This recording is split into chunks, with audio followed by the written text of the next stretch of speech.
Salvete discipuline. Thank you all very much for your patience and for submitting your assignments online. I have found very quickly it is best if you type your translations in a Google Doc and then share with me so that I can make comments directly. That way I'm not having to click back and forth from screen to screen. So last week we had Horace's Sermio Liber Unas Carmen Noem, or Satire number 1, Satire book 1, number 9.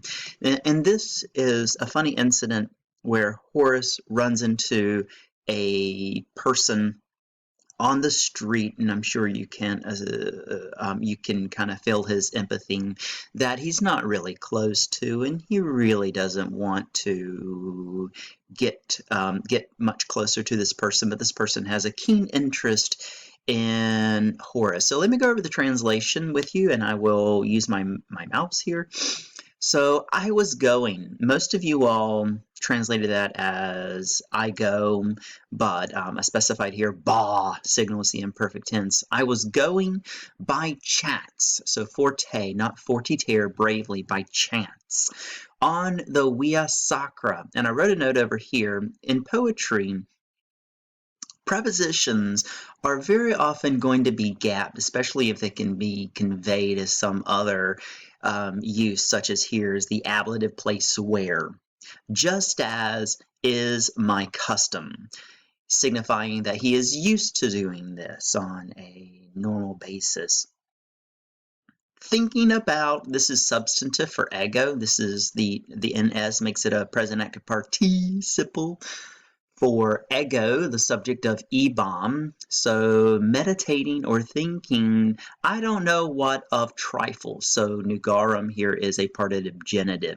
Totally immersed in those thoughts. So totus here, us, is again nominative, agreeing with the subject substituted with meditans. And of course, Horace is masculine, so it ends in an us, totus. Now, no one is answering the grammar questions or the content questions, and I would like for you to include those with your submissions. So the grammar question, what are the antecedents of illis?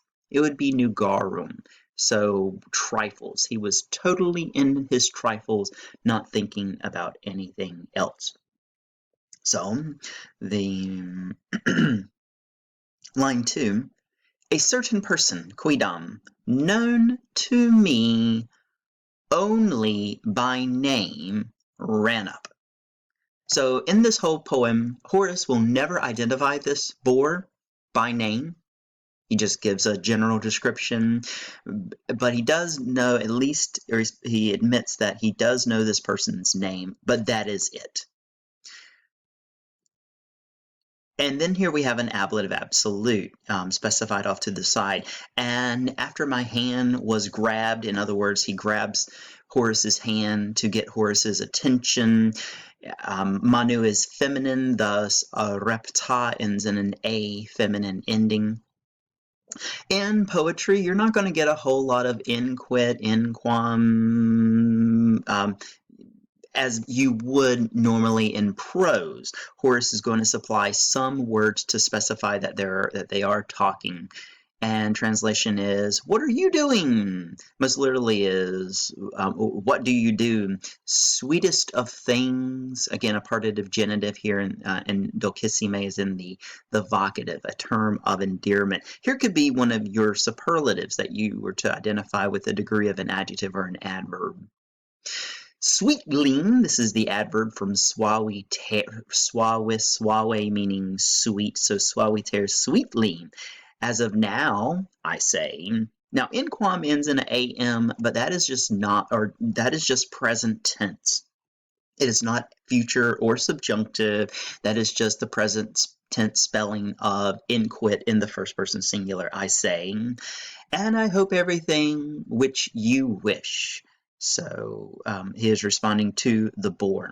When he follows along, I occupy him. You don't want anything, do you? Now you may remember after see, nissy, noom, and nay, all the ollies fade away. So there's an ollie understood with quid as an ollie quid. You don't want anything. And there's sort of an implied, do you? But he says, you know me. Norris is the syncopated spelling of nowhereis. Of course, when you're working in poetry, you want to minimize the number of syllables, and authors will often do this by taking out extra V's from ariawiatus or ui and whatnot. So, you know me. Here, nos is in the poetic plural for the boar. I am smart. Docti sumus. I am smart, he says. Here, I say, you will be worth more. Pluris here is a genitive of indefinite value. We first saw in Catullus when Catullus says that we'll consider the rumors of the more austere old men 1 penny. So that is an indefinite, it's not a actual value. So here, you will be worth more for this, hoc, ablative of cause, mihi, dative of reference, to me. Eris is the irregular future of es. So ero, eris, erit, erimus, eritus, eron. Seeking to depart miserably, I was going more quickly now. From time to time, I was stopping. I was saying, I don't know what. Again, we have this nescio quid idiom. I don't know what into the ear of my slave boy. Now, discedere, ire, and dicere are all historic infinitives. And we have not seen the historic infinitive yet. The historic infinitive is more common in historic prose and will get translated as the imperfect tense. Now, the rules for historic infinitive is that you have an infinitive and you have a nominative subject. The nominative subject was back here in the present active participle quaerens. So seeking to depart miserably, I was going more quickly. Now, I was stopping from time to time. I was saying, I don't even know what, into the ear of my slave boy. And with puero, we're given the first clue that, oh, it's he is accompanied by someone else, and puer is the common term for a slave of any age. So this is not necessarily a young child or an adolescent. It could be a full-grown man or a slave that is even older than Horace. You may remember back in the Odes 139, I believe was the number, of I Hate Persian Paraphernalia. Horace calls his slave boy puer, and that is just the general term for a slave. Horace was by no means a wealthy Roman, but was wealthy enough to have at least 3 personal slaves he writes about, and 3 different slaves that were living with him at the same time. Continuing in translation, when sweat, sudor is a cognate in English, suitor or sudor is your personal sweat. So while sweat was dripping to the bottom of my ankles, the first time I ever saw maneret, I assumed that was to remain, but no, this is mano manare, a first conjugation, which means to drip. And talos is the word for ankles. Emos is the irregular superlative for the lower part, the bottom of my ankles. So, oh, you Belanus, happy in your anger, I was saying quietly to myself. So, ayebam is the imperfect of ayo, aire, to say.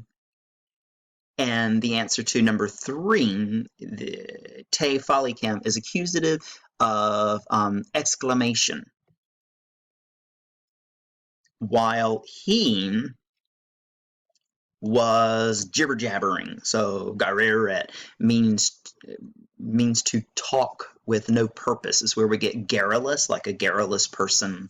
He was jibber-jabbering, whatever he liked. So quid libet. Libet means to please someone. So whatever was pleasing him, the boar was going on. Wecos are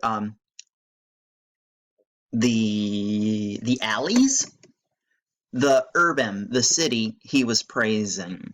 So I think that's an answer to number 5. What are the topics of the boar's conversation? He's talking about very common items. So the street, the city, they're not controversial, just common conversation, such as in American English, we often will talk about the weather with someone that we're not terribly close with. So as I was responding, nothing to him, illy is the dative indirect object, he says, you want, quis, you want to go away or to leave miserably. I have seen for some time now. Now, video is the present perfect. It is grammatically present tense, I see. But commonly in Latin, to denote an action that was started in the past and has carried on into the present, you will qualify that with an adverb here, iam dudum, which means for a long time now, meaning that the boar has recognized that Horace wants to get away. He's been wanting to leave wretchedly. I have seen for some time now. But you are doing nothing. I will hold to you all the way. Now, the present perfect, I'll back up and mention it is grammatically present with AO because that action, although established in the past, has carried on into the present tense. The boar continues to recognize that Horace is bored out of his mind or is uncomfortable and really wants to get away from this boar. Now, let's see, where was there a comparative adjective or adverb? Oh, okius is a comparative adverb. I was going more slowly. That may be the only comparative adjective or adverb. Again, emos was a superlative, dolcissime was a superlative, and all of the other adjectives like nil would be positive. Okay, so Horace's attitude at the beginning of the poem one might characterize as lackadaisical or nonchalant. And two ways that the boar gets the horse's attention is, number 1, by grabbing his hand, and number 2, by speaking to him. 4 physical clues that Horace is trying to evade this person. He seeks to leave.